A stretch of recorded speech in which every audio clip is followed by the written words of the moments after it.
Right now on Full Custom Garage, Master Metalman Ian Roussel continues the transformation of Jack's wild ride. At this stage, we've modified everything. I saw some guy do this on TV. He had a dog dish. You want to revert to the stainless steel model? But this time, Ian's got even more tricks up his sleeve. When something's this radical, you can't put anything back in its original place. That's the bottom line. I thought it was going to be good, but it's spectacular. Wow. The downside is it's quite a bit of work. As the project gets rolling, things get a little crazy. The wild card here is the paint job. You put a little flake on it. Flake doesn't fit on a truck, as far as I'm concerned. With his wheels spinning, Ian goes to see custom car legend Jean Winfield. I'm dealing with the guy who's got the baddest Econoline pickup on the planet. If it takes me 3 hours or 3 days or 3 weeks, doesn't matter. I paint until I like it. I just started. I'm gonna keep going until I'm happy with it.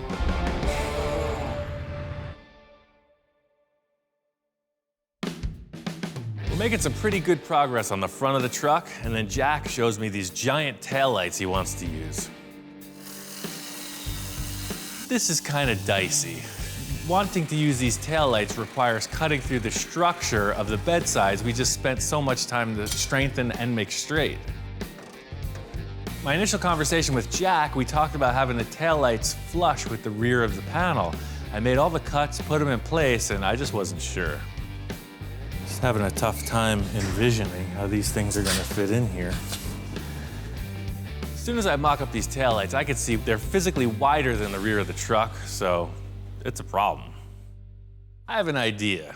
It's different than what Jack had mentioned, but I think it could be way better.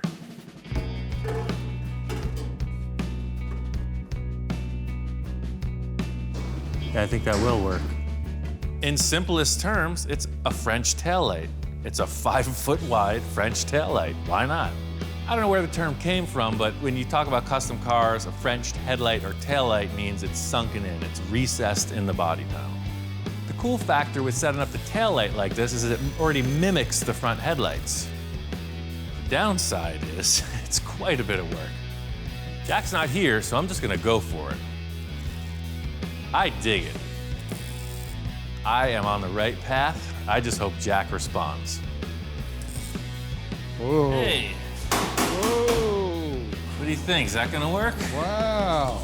So I take off for a day or two, and look what happens. This is beautiful. Wow. There's only one thing wrong. What's that? It's upside down. No, I'm just kidding. Okay, I put it in the other I'm way, just and it was like, pulling- wait a second, No, it looks like a this is- smiley mouth. No, this is perfect. Man, that's better than I ever thought it would look. Good answer. Because we weren't gonna do it different. Huh? Nothing? When I walked in and looked at them, I was shocked. I thought it was going to be good, but it's spectacular. I'm elated. I can't believe that in 3 weeks we've gotten this far. Beautiful. Jesus. The camera doesn't come out until Jack's happy with it. Once that digital camera's on the scene, you know we're on the right path. We are both on the same page with all the fabrication elements of this project, but the critical thing is the paint detail. We're doing something really far out, and we both have a difference of opinions on what color it should be. This color here, that's sunset orange. I've got this idea for this color. Looks like a sunset. I went and bought a gallon of that, and that's the color we're going to use. This got a lot of metallic in it, a lot of fine metallic. I think you're gonna have to add something. It's like almost a production car color. Need something to make it pop. I'm not really digging this color. You see it every day on modern cars. I'm gonna try to push Jack to do something a little different. What's the whole deal with this? It's just one color? Just Yeah, that's what I was all the way thinking. through? Well, what about airbrushing like a cartoon character on the back with like a little statement, you know, like a Tweety Bird or a Betty Boop? You could paint it right next to your third brake light. Well, I was thinking airbrush in the third brake light. Yeah, that's a good that would idea. even be better. I think the paint will make or break the truck. It's my truck, so we'll come to a happy medium there somewhere. Jack and I are putting the paint on hold for now. I'm gonna finish up this taillight, but I got some even cooler ideas for the doors. I walked by the back of the truck and I saw the taillights. Boy, they looked great. And then as I walked around the corner, I seen he was working on the doors. And I thought, what the hell's he doing now? Sorry, I was in the zone. What are you building here? What's going on? We had, you know, the two doors had nothing holding them in place, so I was gonna start body working and doing the door gaps, and I realized there's no hinges or latches anymore. When we section the body, we cut them out. Uh-huh. So I got to thinking about it, and I think suicide doors, suicide hinges are the best way to go. That's an awful lot of work, though. Jesus. Well, they're already done. I already built them. Look, You get they're the right other in here. side finished? Yeah, both sides are in. I'm just working on the last latch. Don't you right ever here. sleep? Sometimes. I called Ian a robot because every time I show up here, he's done more than I thought he was going to do. How the hell did he do all that in this amount of time? I just took the stock yeah, striker look at this. and I set it in. I got a little pilot hole just for now so he can open the thing, but all the stock parts go right back in. Suicide doors are very simple to explain. They open backwards. But what I did was I took these two super heavy-duty gate hinges and I mounted them in parallel. There's one on top of the other, very close together, super compact and super strong. Watch your fingers. Whoosh.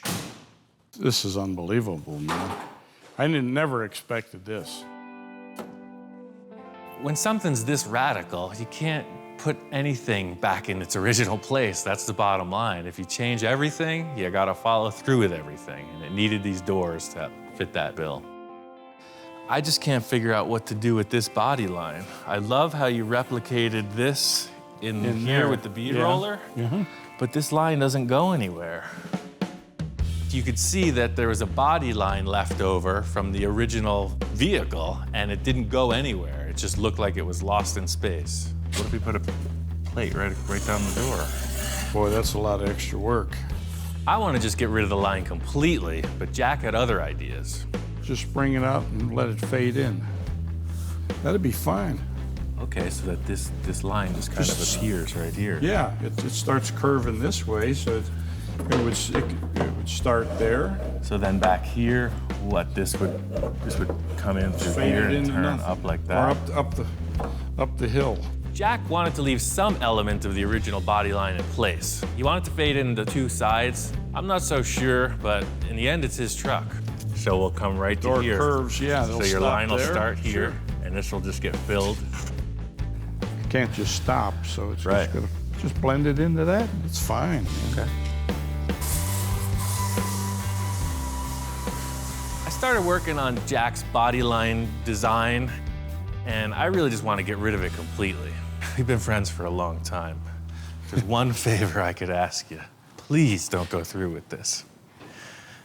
If you look at the line from here to there, it's asking for a straight shot. It's gonna look like somebody caved the door in, man. Yeah, That's what you're gonna end up with. It's gonna look like somebody pounded somebody the side banged of it. into it. So it's gonna be the same amount of work to put in one long piece, and I think you're gonna end up with a dented looking door if we don't do this. I'm really just kind of pushing him, you know? I'm willing to settle on what he wants to do, but then I give him the pep talk. If we just put a sheet like this right through here, so if you're cool with that, I really think this is the right move, man. I agree with you. I agree that you're right again. Well, I didn't say I was right. It's just a different opinion that happens to be correct. It's going to be much better. It happens to be correct. I put on my lawyer's suit. I sold my case. We're gonna do it my way. The remedy for this body line thing is pretty simple. It's just a piece of 20 gauge sheet, tack welded very delicately so we don't warp the door. Grind, body fill, repeat, that's it. The build's moving along, and Jack's ideas just keep on coming. I wanted to find out what his deal was with this steering column. What's going on with that steering, man? That's kind of Well, the steering's starting to get a little mad scientist under the dashboard. Yeah, I was well, looking at that. I had to move the steering over a foot because of the hump here. You can't sit out here, Right. obviously. So I decided it has to go over a foot. So making this contraption. So what you're saying is this chain. This is your stock steering box. That's the over steering here. box. We don't have to move that so it doesn't change the steering geometry. That's gonna wrap around like that.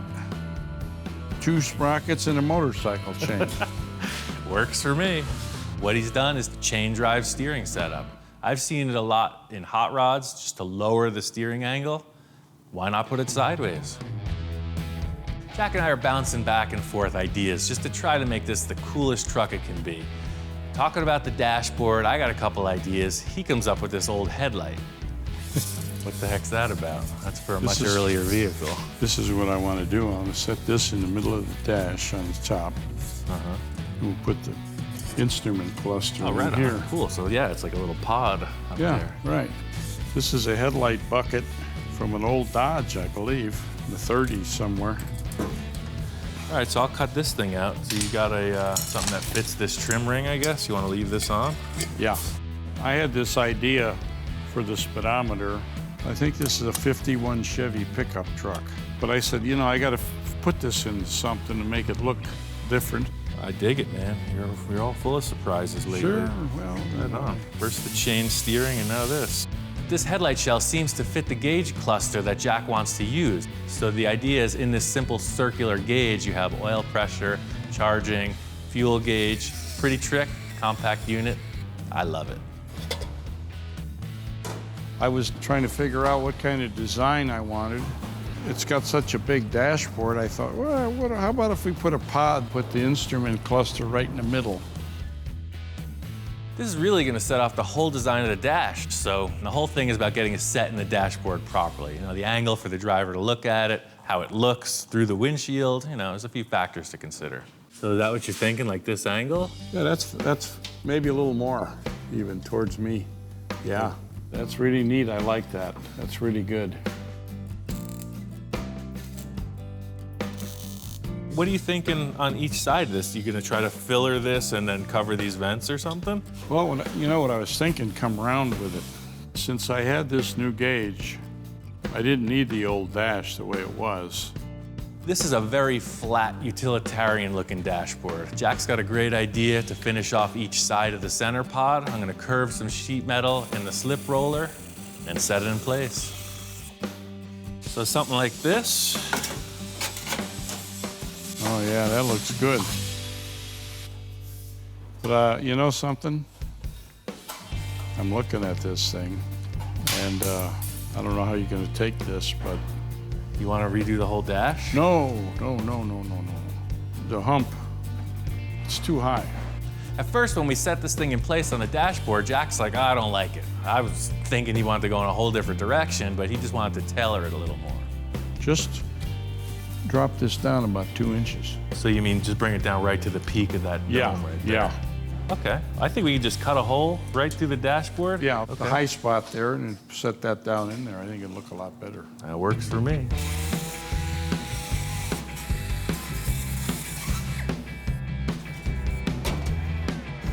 You live with that? Oh, that's it. That's beautiful. That's much better. Really, I have to come clean. How I got inspired, I saw some guy do this on TV. He had a dog dish, Yeah. You want to revert to the stainless steel model? but the poor dog, you keep traumatizing the dog. You keep taking his dog dish away. But he gets a fresh one each time. Jack's gonna finish up these dash pieces, and I'm gonna finish up on these door body lines, get it in primer.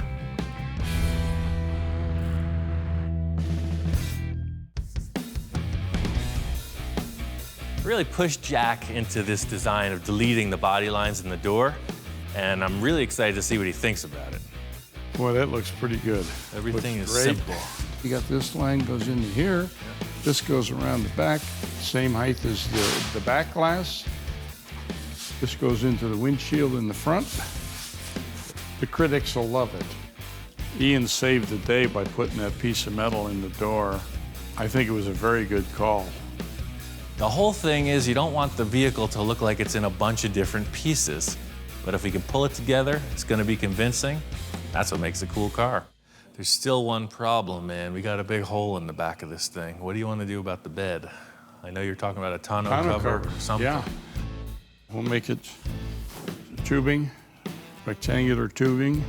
Okay. And then she'll lift up, and I'll skin it with some aluminum and cover it with vinyl, black vinyl. Okay. It'll be fine. Just like a hood on a car. You ride around without a hood, it looks terrible. So I'm gonna make a tonneau cover.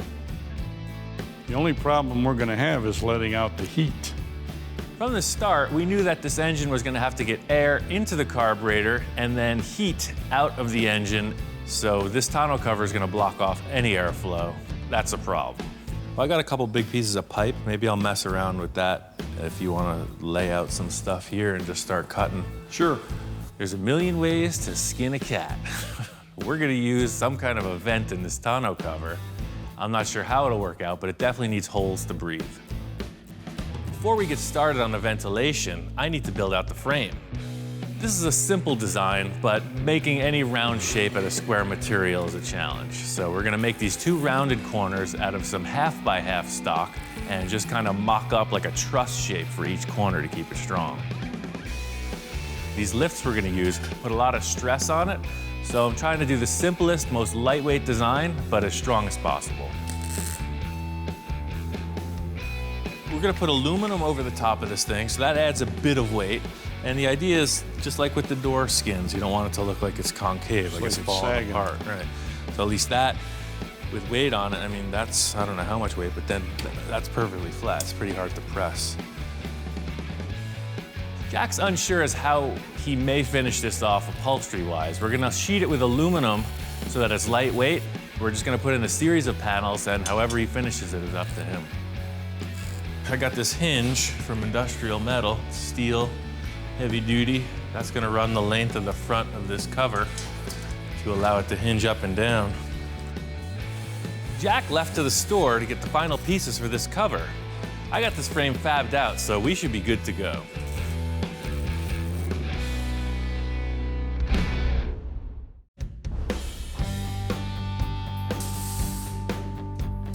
Hey, Ian, I got the gas shocks. Hey, perfect timing. I got this hinge in. Beautiful. This will lift up just like that. And then That's neat. you got two gas struts.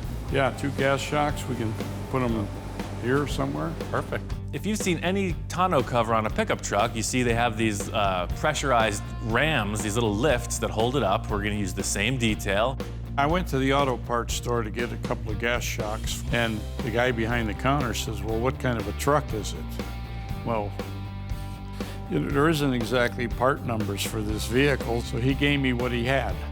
Follow general instructions on back of pouch.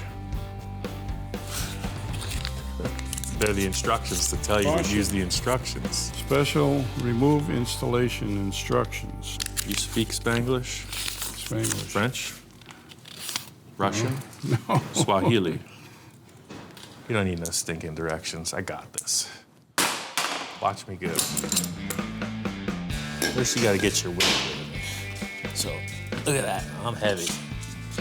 These are too strong, Jack. Are they? I'm 250, easy. Oh, wow.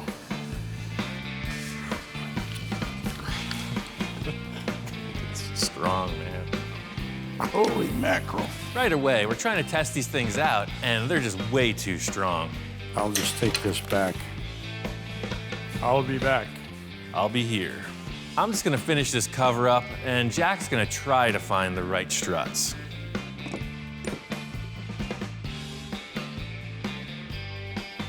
Hey, Ian, Yo. I took these off my car. Maybe they'll work. You took them off of your hatchback? Yeah. You're not supposed to take apart the good cars. Man. You gotta You're only supposed to- push on it this time and see if it works. Oh, these are pretty new. Oh, that's perfect. That'll work okay? I think these will work fine. I'll pull the other one off. Yeah. Jack's a better man than I. I was kind of cracking up. It's like, dude, we're here to take apart the junky cars. He's taking his daily driver apart for this thing. Took them off my car, and hopefully they'll work on this. Here, I got the other one for you. This one here is off the right side. Look at. No wonder my door never stayed up. Who got dyslexic? This is 6301, and that's 6103. They're different lengths, so they're not gonna work either. How is it that we can build an entire frickin' spaceship and not have one hitch? And then we're stuck on these two frickin' hydraulic struts. So now we gotta go to plan B, or C by now. I think it's plan C. We may end up on plan Z by the time this thing's finished. Once again, Jack's gonna try to find the right gas struts, and I'm gonna finish the tonneau cover.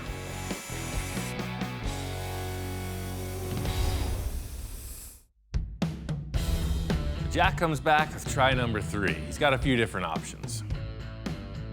It's quite an assortment. Where'd you get all these things? Well, they had a parking lot sale last night at midnight over at Macy's parking lot. You figured out how easy it was to take them off your car, so you took them off somebody else's. Perfect.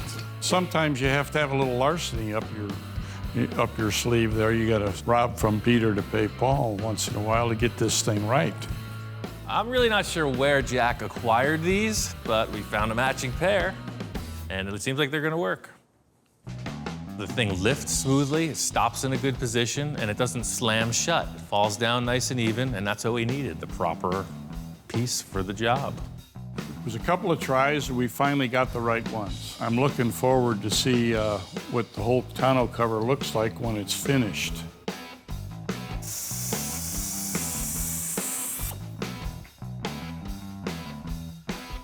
Sure really makes it look clean, doesn't it? Yeah, that's the Fills whole, that hole up. that's the whole look, yeah. Yeah, so this last trim, I'll just cut out these holes so the air will vent out, and you're ready for upholstery, man.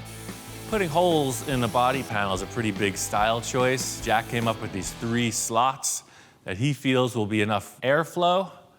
I'm not so sure. But either way, we're gonna go ahead and just blank out a few holes for the air to move through. Aha! So we set up the bracing and cut the holes, and they just look like 3 rectangular slots, 3 big holes in the truck. I'm thinking it's gonna need some kind of a finishing detail. This looks kind of like a toaster. Looks like just three slices of bread are gonna pop out of there. Yeah, that's nice. I like that. I think I got this perforated metal, it'll be perfect for it. I got a bunch of perforated steel sheet. Just gonna try to convince Jack to use one of those. So I got this stuff I used in the grill of another car. That's a pretty clean look. Oh, that's neat, yeah. And then the standard round hole punch stuff. He brought out some expanded metal that he has, and we looked at that, and it's nice, but it wasn't it. What about louvers? Set it right. 3 panels like this. Panels and a row of about that louvers. size, but punch louvers down the middle and set it on there. Yeah, I think louvered metal panels would be way cooler than just some grill Some or holes in screen there. or something. Yeah, for sure. In hashing out the final idea on what's gonna cover these holes, Jack loves the idea of louvers. The whole thing is, where do you get them? Well, I know a guy, he's got a louver press. I'm not exactly sure the dimensions, but I've seen them all over the place. We could maybe just bring 3 pieces of metal. I kind of like the louver idea best. All right. Well, he's kind of a hard dude to get, but if he's willing to do it, I think that would be our best choice. This body is 99% block sanded. We gotta come up with a paint scheme, because that's the last bit of fab on the whole rig. Let's just spray out a bunch of panels with the different color choices we have and see what we can come up with, because the paint is obviously the last critical decision. Oh, yeah. Jack's really convinced he wants to use this red color. I'm not so sure. I'm gonna try to bring some other element into it, make it a little different. So these are our 3 starting choices. I got this chop top silver I painted a few cars with. Look at that, it's hot. Beautiful. So I was thinking, obviously with a gray or a white or a silver base coat, each color is gonna look different. Right. You have your definite base coat color. You can't really tint that, but I can tint this other Eastwood product with the silver. So I'm gonna lay out yours with a silver and white base coat sample. Then I'm gonna lay out that straight over silver and white, and then I'm gonna just progressively silverize Add this silver to and it see what until that it does. comes- We'll have like 4 or 5, Yeah. 6 different shades. That'll work. All of this is really prep work for where I wanna go with the paint job. I just gotta convince Jack. Now the secret weapon. You know, I love this stuff, man. I know it's a little bit Not in your time frame, but I'm a glutton for this stuff. You put a little flake on it. It just doesn't fit. This is a truck, though. You see the way I'm working here? This is like a top chefs. I wanted to go metal flake, a bunch of crazy details. Jack's a little more mature than me. Yeah, thanks. Tractor beam. Look at it, it's going. Yeah, look at this. The God rays are coming. Look at. He wants to see the flake, man. Oh yeah, he's pointing towards the Divine flake. intervention. Oh, no. I knew it as soon as I put that pinch on there. Oh man. The sun came through the roof, got a cool little spotlight on it, and I'm digging the flake. I'm just not sure about the red. I don't know, I'm really liking the darkest brown. Well, I think those are our final two, man. Yeah, but this is it here. Forget that stuff. Come on. I know Ian doesn't like it, but I still like the red paint by itself. The gold flake was just a little too much for me. Oh man, that flake is awesome. Gold killing is me. exactly what it needs. They're killing me on a truck. You don't do that on a bitchin'. truck. We're going with Jack's red color, but I'm not giving up on spicing up this paintwork just yet. I can't wait to see that flake on the whole truck, man. It's gonna be They're bitchin'. killing me. Oh. It's gonna be hot. Go-to guy for me is the old timer. Jean Winfield is one of the legendary car builders. Been around Southern California hot rod custom car scene forever. June of '53 was the second issue, and I'm on the cover right there. The only word to use is time capsule and cool. So that's 3 words. But either way, it's a pretty rad spot. It's got a lot of history, a lot of nostalgic toys, clothes, furniture, everything. And he's even got a Star Trek room. This is Captain Kirk's chair, yes. It was in the Enterprise. And this is my car that I built in 1965, was on Star Trek and also on Bewitched. It's all aluminum on a Citroën chassis, a French Citroën chassis. This is the original artwork here. So I built the whole car from that picture right there. The whole thing with walking through this place is that it is a freaking motherlode of information. This guy's done a lot of work. He's been in the scene forever, and this is really an homage to that. I came up here to get a set of Louvers stamped. Pretty simple. I could have came with a piece of sheet metal. Instead, I brought the whole truck. Hey, Gene.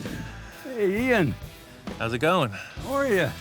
I'm doing good. How are you doing? Long time no see. Yeah, it's been a little What in while. the world do you have here? I got this Econo line. I figured I'd take it up What? to the That's an Econoline? take it up to the guy who's got the baddest Econo line around and show it off. Oh, thank you. You know, of course, it reminds me of the Diora. That was the inspiration for it, exactly. The Alexander brothers. That's Yeah. beautiful. Yeah. Yeah, I love it. I like the way you brought it out and you sectioned it. We sectioned the bed 5 inches. We sectioned the cab 8 inches. Wow. You know, the basic shape of it and the slant on the B and C pillar is just beautiful. You know, it's different. You got a little bit of a sail panel going. Yeah, right here. it's kind of like the El Camino a bit, Yeah. but its own thing. No, it looks great. As much as I wanted Gene to check out this truck, I'm dealing with the guy who's got the baddest Econoline pickup on the planet. My idea was to pull a quickie and get a little inspiration for the paintwork. Jack and I are having trouble deciding. This guy's got an awesome history of painting, wonderful, amazing paint jobs. Did you chop yours or not? No, It's just it's not chopped. sectioned in the front too. Yeah, it's sectioned only 4 inches. Okay. See, I pulled 4 inches out of here, only back to this portion. You see, my Pacifica, I built for Ford back in '62 and '3, and it was in the Ford Custom Car Caravan, went all over U.S. I was trying to get some inspiration from Gene for the paint, you know, talking about paint schemes and whatever. What color is he gonna paint it? That's what we've been debating. I wanted to do some kind of heavy metal flake, and he says you do not flake a pickup truck. He said, ask Gene, you don't put metal flake on a pickup truck. If I was painting it, naturally, I'd put a Winfield blend on it. When I painted a car, I paint until I like it.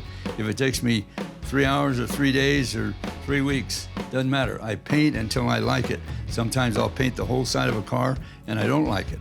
I'll repaint it and repaint it as I go. And I create a piece of art with each and every paint job. Gene gave me some cool tips on the paintwork, and he also had some ideas for the louvers. Make these 2 outer rows longer And the way it's made underneath, it'll be easy to rebrace it and leave the center row the way it is. I'm interested in giving it a little more airflow. So I think it needs to get more heat out of there. Yeah, I agree. All right, well, get your aluminum out and let's get over and start getting ready to do some louvering. Sounds good. I've been up here to Winfield's a few times, mostly for his car show in the fall, and each time he's got an amazing array of custom projects. There's always something new. It's just cool to look around. I started very early. I started my first shop in late '46, and I've been going ever since, and I just keep going because I love it. I like to create things. I like to make things different. Every vehicle is a challenge, a little bit of a challenge, and I like to jump in there and make it happen. First louver is very critical. I have to pull it down very slow with my hand to get it so it doesn't punch accidentally. And then I line up the center line. Punch that first one right now. Original louvers were done in an oak block. They were done on all the midget race cars years ago. The small midget race cars, they had louvers all through the hood. My louver is the only louver that I know of in the world that has a peak in the center. It has a slight peak. I know, that's what I thought was so cool about it. It looks like not like you see on your typical stuff. I'm surprised nobody's ever copied that. All other louvers in the world, they're flat on top. I put a slight peak in my louver to design it, and when I put it on a curved hood, the rows of louvers look better because of the peak in there. Okay, there we go, 19 of them. Perfect. Beautiful. Yes, sir. That's exactly what we needed. All right. I hope that I was able to teach Ian a few things today while he was here, and every time he comes here, I want to teach him some new things. That's what I like to do. I like to carry it on. Perfect, man. Totally better than their simple screen or whatever we were talking about. Yeah, The Louvers yeah, did that's it. gonna I work appreciate great. it. Gene's the man. He handled this louver job perfectly, gave me a ton of inspiration for the paint job. I thanked him again and again, and I'm on the road. I'm gonna get this thing painted. All the way back from Gene's, just thinking about the paint scheme, I was looking at his truck. That thing is dynamite. It really got me inspired. I told Jack I was just gonna put a sealer coat on the truck, but I went for it. I painted the whole thing. Aha! I thought you were just gonna seal it yesterday. I walk in today and it's already painted. And I'm thinking, what the hell's going on here? Did I miss a day or something? I got inspired after seeing Gene's truck, and I just had to go into the color. I had to see this thing painted. I think we picked the right color, don't you? I don't know, man. I'm having trouble with it. When I saw it in the can, I was a little like, and then when I sprayed it on the truck, I was a little more like. When I first saw it, I was very happy with it, but Ian wasn't. He said, we can do more with this thing. What do you think it needs, Ian? I got plenty of gold metal flake. No, You can just spray no, metal flake line. No. Why do you shudder every time? God, that stuff. Here he goes again. Just adding a little more to what's already good. My whole issue, even though I'm not a big fan of the color overall, it kind of made the truck just look bland. Well, this is what I was thinking. The way that Gene's truck looked so cool, he had that fade, like the silver pearl fade in the paint. Yeah. Something about the sides are so bland. It needs something in the side panels. This monotone is just too mono. It needs more. It needs something to break it up. That's what the old body line did, and now that we deleted that, it just, the slab side is nice, but I think it needs something to complement it. I think I'm gonna have to take a lot from my talk with Gene on this, because he says he keeps going with a paint job until he's happy with it. So I just started. I'm gonna keep going until I'm happy with it. All I have to do is convince Jack, we need more, we need better. It's the bottom line.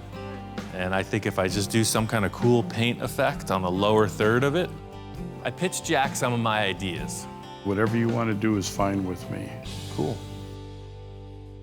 He agreed it needed some other element, and he even had ideas for the cab. I get you, right, so. The door here and about 3 or 4 inches across the bottom. Your openings would match again. Exactly. You have a really awesome everything black would line detail. up. Just like the fabrication part of this, Jack has his vision.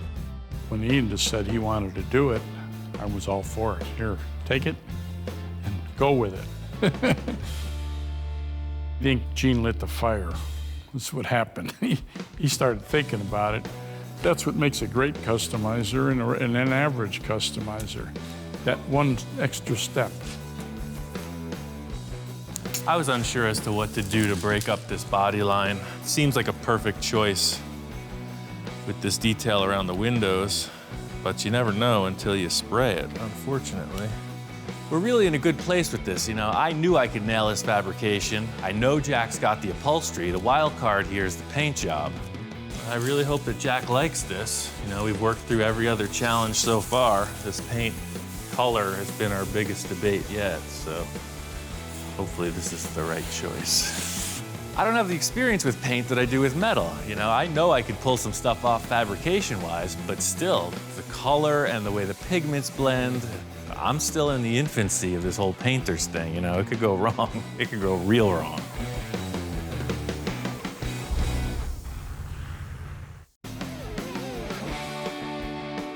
It's been a long haul, but I got this truck painted.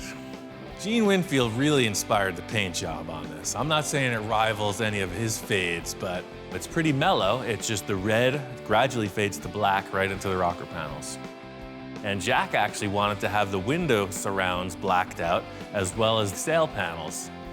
By just pushing it this next little bit, it really added to the whole overall look. I really just want to see this thing out of the shop and driving, and then surprise Jack with it. Ian wanted to surprise me with that fadeaway, and let me tell you, he sure did. It really looks good. Jack was digging it.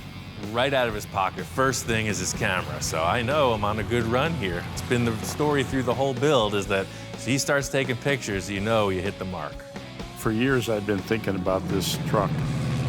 After he painted it, I couldn't believe it. All those little extra things that Ian pushed for have turned out to be perfect.